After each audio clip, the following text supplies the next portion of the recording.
Welcome to Kess, Twin Mage. Hope you're excited for some Grixis good stuff. As far as our opening hand goes, yes, I like it. We're going to keep on this one. Have a little bit of card draw on the Painful Truce, Iconic Rift, kind of, if things get a little bit crazy on our opponent's side of the board, got to send it back to the hand, and a little fun Cryptic Command. So, we keep on this one, get the lands kind of popped over there. And we're playing against Rashmi. So, actually, the more important thing is we're playing against the Boogeyman. And you may not know who the Boogeyman is, but I know who he is, he or she. Yeah, I'll explain that in a sec. Let's go and get the Misty down. Yeah, we'll get the Misty down, and then we're going to go ahead and pass the turn. We're playing Kess. Flying during each of your turns, you may cast an instant or sorcery spell from your graveyard. If a card you cast this way be put in your graveyard this turn, exile it instead. Playing against Rashmi. Whenever you cast your first spell each turn, reveal the top card of your library. If it's a non-land card with mana cost less than that spell's, you may cast it without paying its mana cost. If you don't cast the revealed card, put it into your hand. Opponent's going to get down Thrasios. Let's go and activate the, crack the Misty Rainforest. Let's go and grab that Steam Vents. Yeah, we got some black, and we'll use black off that one. We'll grab Steam Vents, put in a play tap, not going to pay 2, nope. And then we're going to go and pass the turn. But yeah, mainly against this blue-green matchup, glad we have Iconic Rift. It'd be a good way to hopefully kind of undo all the extreme value that our opponent's going to get out there. I'm just going to get the Bloodstained Mire down, and then we're going to go and pass the turn. But yes, the Boogeyman. It's kind of like you play enough Magic Online, eventually you're going to start to recognize screen names. And it's kind of like when you go to your local gaming store, you know, you start to recognize faces. The Boogeyman, I always enjoy playing against the Boogeyman. He has some really, really strong decks. In fact, the Boogeyman has a really good Get Rock deck. I mean, it is, I've played against it before, I've recorded against it, and it is just full throttle. And I always enjoy it because sometimes the Boogeyman, he'll make he or she will make a video, and then it'll go, anything goes in the comments. I'm like, all right, that way you kind of know, like, hey, you know, don't get mad if something happens. And so, yeah, I've played a couple of different those games against him or her, and pretty gnarly. But yes, always enjoy playing against the Boogeyman. Let's go and grab the Watery Grave. That's going to cut us off triple red. Do we want to grab one more red? Actually, yeah, let's go and grab one more red source. Let's go and grab we need to make sure we're online for Cryptic Command, which we'll have the Sunken Ruins. Let's just go and grab Canyon Sloth. I think I'm okay with that. Coming to play tap, that way we don't draw into it later. Be able to get the Volcanic Island down. We'll be online for Painful Truce this turn. We don't really have to worry about a counterspell, I don't think. Ooh, Cruel Ultimatum. I like it. Yeah, let's go and go for the Painful Truce. So we're looking at blue, that's going to be red, and then black. Draw 3 cards, and then we'll see what we want to keep on that one. Pestermite, wonderful. Okay, anything else? We're going to go and pass the turn. Now, we can't hold on to Cruel Ultimatum. This is going to be 1, 2, 3, 4, 5, 6, 7. 1, 2... Do we need Dax Duplicate in this one? We get into spots where if our opponent does get down Rashmi, we can actually get that one, get some extra value off that. I really do like that a lot. Let's go and get rid of 2 cards. We're going to go ahead and get rid of the Swamp. And then since we do have 2 fetch lands, we're just going to go and get rid of the Sunken Ruins. I actually like everything else in the hand. So I like Dax Duplicate on some sort of value creature our opponent gets out there. And then we did find one of our combo pieces in Pestermite to kind of go for that. In fact, if you didn't see the deck tech, what are we doing with Kess? This is pretty much just a value build of Kess. That's all we're going for. Our main win condition is going to be the Splinter Twin combo, and I'll kind of explain what that does here in a second. Let's go and make the land drop. Do we want to... they got 3 cards in hand, and our opponent did not get down Rashmi with 4 mana available. Let's just go ahead and pass the turn. Maybe we can catch Rashmi off a Cryptic Command, and we can draw a card. Maybe get a little bit ahead on resources. I think I like that. Worst case scenario, we'll just get down to a Cruel Ultimatum, kind of go for that.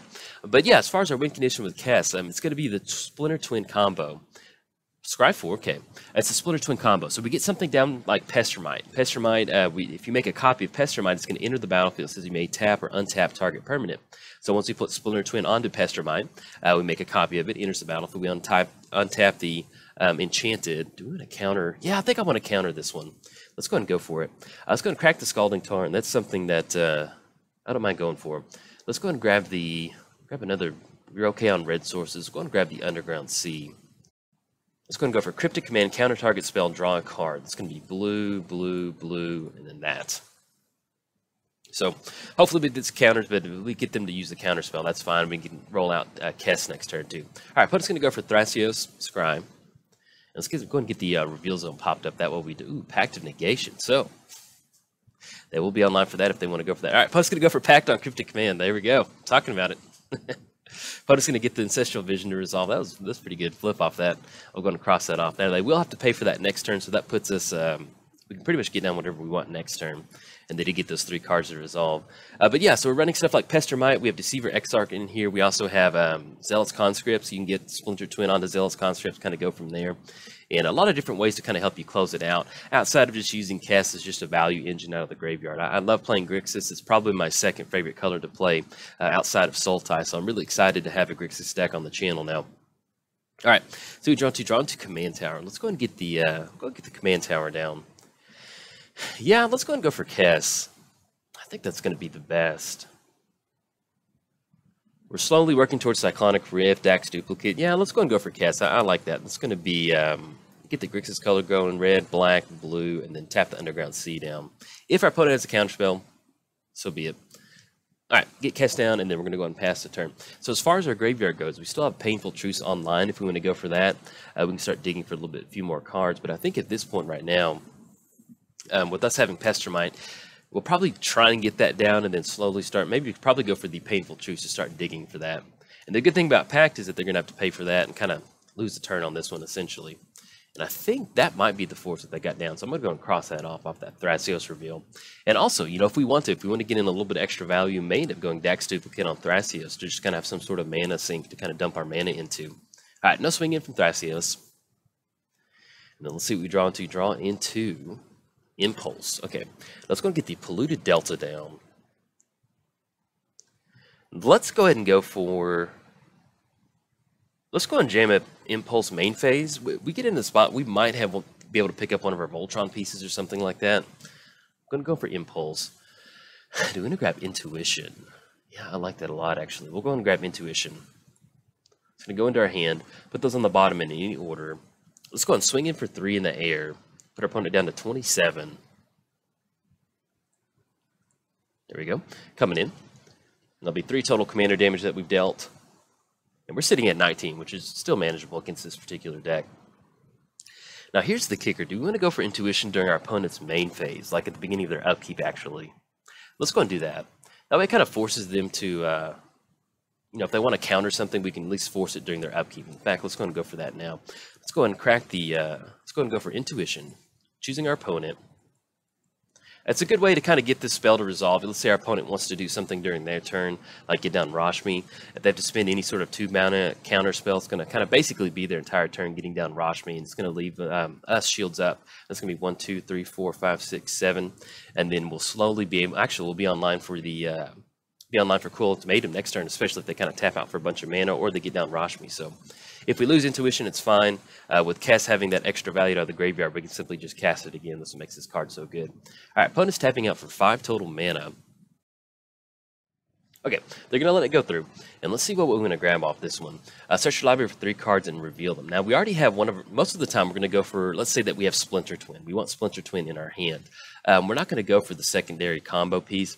I think on this one, let's just go and grab a spread of... you know what? Let's grab some tutors now that I think about it. Let's grab Dark Petition.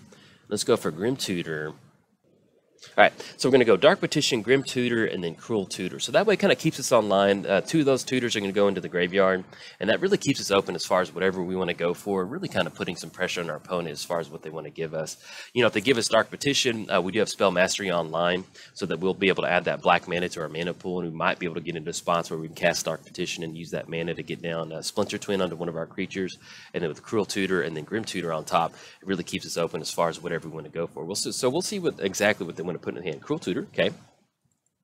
And then once again, this is during their upkeep, so we're just going to go ahead and pass the turn to our opponent. Let them do their thing. We are going to crack the Polluted Delta, but if they do tap out, that's going to be 1, 2, 3, 4, 5, 6. Yeah, that's going to be enough for the Cruel Ultimatum. So I think Prophet of Crufix. Okay, fair enough. And then let's see what else they're tapping out for. Now, with the Cruel Ultimatum, target opponent sacks a creature, discards 3 cards, and loses 5 life. We get to return a creature card to our hand, draw 3 cards, and gain 5 life. With them having 5 cards in the hand, either way, you know, if we go for it and they do have another counter spell, so be it. I still like going for Cruel Ultimatum. I think I like that. I mean, we get in a spot, we can Cruel Tutor to put it on top if we want to draw into it, and we can, you know, grab it with Impulse out of the graveyard or something like that. Let's go and do this. Let's go and crack the Polluted Delta. Let's grab another blue-red. Actually, let's pop this out just a little bit. I'm going to grab the black-blue swords. We'll grab a Fetid Pools, have that come into play tapped. And they're going to be able to get that untapped step during our upkeep. Okay. Draw 2 counterspell. Okay, let's go and get the mountain down. I guess let's go Dax Duplicate actually on Prophet of Crufix. Yeah, that's really good value. I like that. Let's go Dax Duplicate. And that still leaves us online for counterspell. Blue-red, and then Underground Sea, and then Canyon Sloth. Dax Duplicate, we're going to make a copy of Prophet of Crufix. And we still have counterspell backup to kind of jam it through there, which kind of clears the way for us to go for Cruel Ultimatum the following turn. All right, let's go and go for counterspell in response to that. And this is why I always enjoy playing against the Boogeyman. We always have some really good matches, and if our opponent has an additional counterspell, so be it. At least we're kind of getting some of the resources out there, and then hopefully we can get this Cruel Ultimatum to stick. All right, it's going to be 5 mana our opponent's tapping out. We'll see what this is going to be. It might be the treasure spell. Man, I cannot remember the name of it. It's going to be the 5 mana Mystic Confluence. Okay, so I'm not going to be able to pay for that one. They're going to bounce Kess back to the hand. Not going to be able to pay for 3. Nope. Counter the counterspell. Their counterspell is going to stop Dax Duplicate. And then hopefully we'll be able to land this Cruel Ultimatum next turn. All right, we're going to go and pass the turn. Opponent got that one. Kick it back over there. But yeah, so we've against the Boogeyman, we've played against each other for a long time, even before we had the channel. So it always reminds me of somebody at the local gaming store that like you don't really hang out with, you know, outside of the local gaming store. But when you see them, you're like, hey, what's up, buddy? Doing all right? So we always kind of have a nice little conversation. All right, opponent swinging. It's going to put us down to 12. Yeah, I guess this is going to be the best time to try and jam Cruel Ultimatum. You know, if it doesn't stick, we're looking... Ooh, take an extra turn after this one. Okay. As far as I'm swinging, they're swinging in for 5, so they're going to be able to swing in, drop us down to 7. We'll see what they can get down onto the battlefield, but at least we'll still have another shot with the Cruel Ultimatum to kind of go for that. Now, if we simply just rip Splinter Twin, that's going to be 1, 2, 3, 4, 5, 6, 7. We're looking at 7 total mana, so we can actually jam Pestermite and get Splinter Twin on there to kind of combo off from there. But we'll see if we can't fight through some sort of a blue-green counter war that our opponent has going on right now. Okay, they're going to swing in. Once again, it's going to be 5 coming across with the Prophet of Crufix and Rashmi. Puts us down to 7. But yeah, this will be the first time that I get to cast Cruel Ultimatum, so hopefully if we can get it to resolve, that'll be really nice. But you can see where, and also if you're sitting, ooh, take an extra turn. Okay, there you go. Opponent's going to get this one. But yeah, I'll go ahead and show it. Like Prophet of Crufix, you know, I get this comment a lot. Sometimes whenever I'm playing online, we play against Prophet of Crufix, but I get a lot of comments saying like, hey, what the heck? I thought this card was banned. Magic Online has a different ban list than 1 versus 1 Commander. Great game, man. Great game. 1 versus 1 Commander Online has a different ban list than regular Commander that you play at your local gaming store. And essentially, it's the same list. There's just a few random cards that are different. Things like Prophet of Crufix are unbanned, Primeval Titan is unbanned, Recurring Nightmare is unbanned. But then at the same time, you have a lot of cards that are banned in 1 versus 1 Commander Online. You have like Vampiric Tutor, Mystical Tutor, a bunch of different cards like that that are banned in 1 versus 1 Commander Online that aren't. So, I mean, it's just kind of a weird ban list, but essentially it's the same thing. But hey, good game to our opponent. Definitely going to post this one up because I always enjoy playing against the Boogeyman. And if you enjoyed the video, like and subscribe. Thanks. Bye.